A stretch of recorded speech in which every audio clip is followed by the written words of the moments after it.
Welcome back to another edition of our Diocesan podcast, Big City Catholics, with Bishop Robert Brennan and myself, Father Christopher Henyu.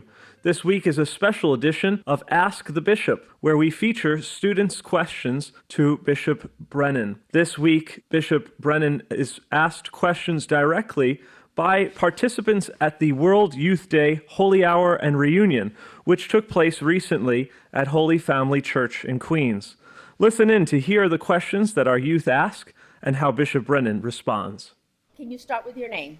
Yes, Eduardo Cordero Jr. Okay, Eduardo, what do you want to ask the bishop? So Bishop, as a young faithful, I am curious about how it is that you maintain your faith, like you have endurance and longevity, because I do daily mass. I'm often close to the sacraments, adoration, the rosary, everything under the sun.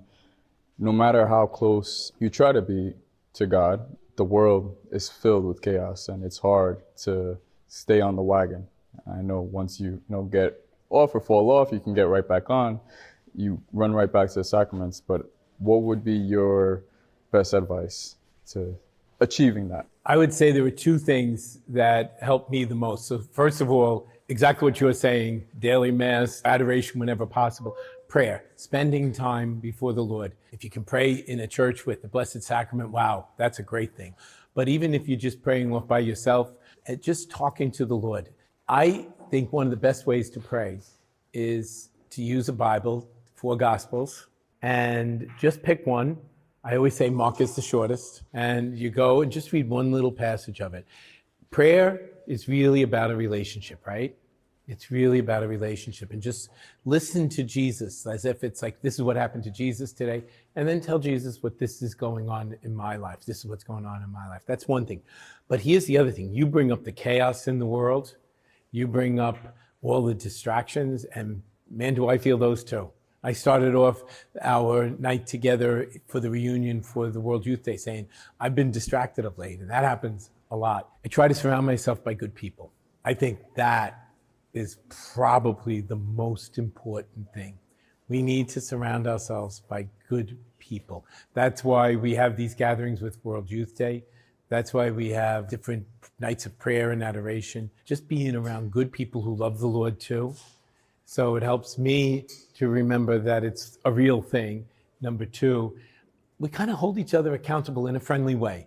We kind of bring each other back. Does that make sense to you? Yeah. I think the second part is something that I know, but I needed to hear it, Like you can know it, but once it's verbalized, it hits different, because so often with the chaos, with the distractions, you can end up in situations and around people that aren't healthy for you. And accountability is so key. And I know like the Lord says that we confess our sins to one another. You just show up, and when you have community, it makes it much easier. That's it. There are people who want to bring us down, and there are people who want to lift us up, right? Eduardo, thank you. That's a good question. Thank you. Bishop. Okay, can you tell me your name? My name is Calvin Grisby. What do you want to ask the bishop? Most people love God, most people hate God, but something that a lot of people struggle with is the silence of God. Through prayer or through their daily life, they cannot hear God. So do you have any advice to how can we hear God when all we hear is silence from Him? That's a really good question. How do you deal with when what you hear from God is silence? You know who had that problem? Mother Teresa of Calcutta. And that's where faith comes into the picture, because it's easy to believe when you feel the warmth. But real faith is being persistent, sticking with it when all you feel is silence. And sometimes the silence appears like silence, but when you look back, you see, as the expression goes, the forest for the trees. Like when you're traveling in a canoe, you don't see what's happening around you, but when you get upstream, you get this panoramic view. It's the same thing with our life with prayer with God. It may seem like silence at this moment, but when you're feeling the silence, say, well, when have I experienced God's closeness? When have I found a greater strength to carry on even though the world was collapsing around me? Or when did I feel the closeness of His love, maybe through another person? Sometimes it's about remembering, and that is what the Bible is always encouraging us to do. Remember. That's what the Mass is about, the Eucharistic prayer. Remember. And then I go back to the thing for prayer. Again, surround yourself by good people who can help you to hear God's voice in the midst. Make sense? Yes, it makes sense. Thank you. Okay, what's your name? Hi, my name is Andrew. Andrew what? Andrew Fazio. What do you want to ask the bishop? First, I'd just like to say that I'm from Holy Family, also known as the best parish in Brooklyn and Queens. So my question is, how do you stay close to God during times of high stress and uncertainty? It takes a deliberate, intentional act. It does. You have to make the time.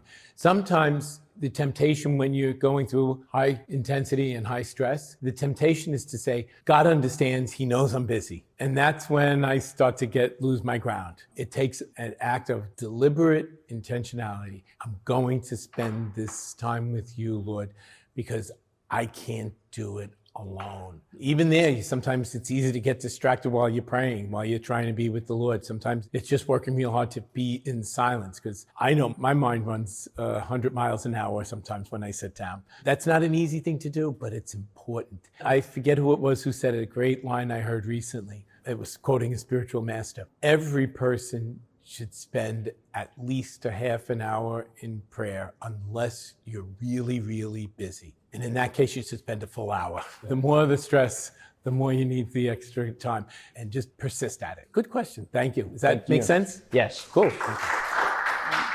Okay, can I get your name? Sibby Gindler. What do you want to ask the bishop? What is your favorite Bible story and why? I'm going to search back way back. I think one that's been, I have a lot of favorite Bible stories. And I would have to say the story of the resurrection of Jesus, when he appeared to Peter and the other disciples in the boat. They went out fishing. In some ways, Peter said, I've had enough of this, I'm going fishing. Who's coming with me? While they were out fishing on the boat, they saw Jesus. And Jesus called them to himself, and he prepared a breakfast. Now, the only qualm I have is he prepared a breakfast of fish. And I'm thinking to myself, oh, disgusting. But he prepared a breakfast on the beach. That was in itself a sign of great friendship. And he brought the disciples to them. But then that's when he asked Peter 3 times, Peter, do you love me? And Peter said, you know I love you. And he said, feed my lambs. And then he said again, do you love me? Peter said, yes. And Jesus said, tend my sheep. And then he said again, Peter, do you love me? And he said, Lord, you know I love you. And Jesus said, feed my lambs. That has always fascinated me. And I had a great experience. I was in the Holy Land once by the Sea of Tiberias. And it's not where this took place, but that story just really came alive standing on the lakeside. And when I pray near the beach, I love being near water. I absolutely love being near water.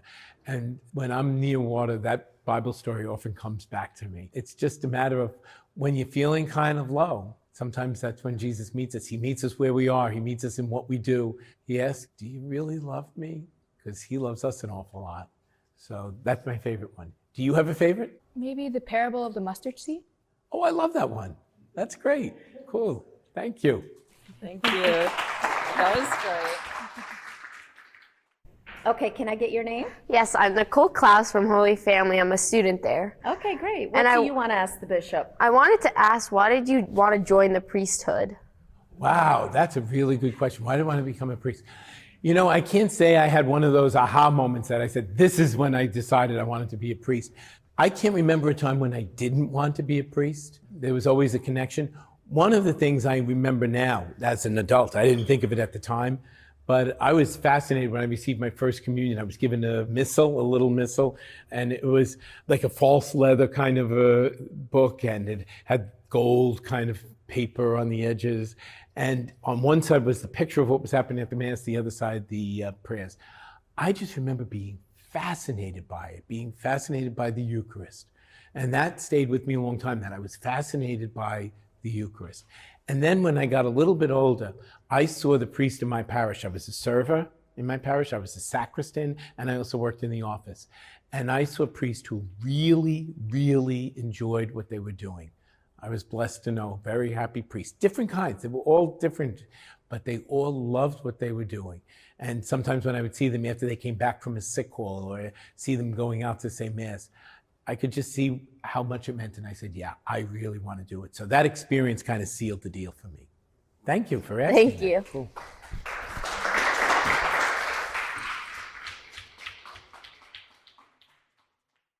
Okay, can I get your name? Well, hi, my name is Shaden de Leon Cruz. I'm from the Parish of Presentation of the Blessed Virgin Mary.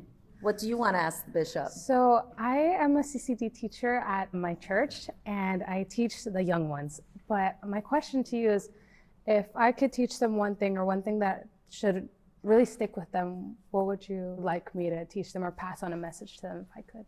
Oh, wow, that's a great one. I would just ask them to know Jesus Christ, not just to know about him, but to really know him as a friend.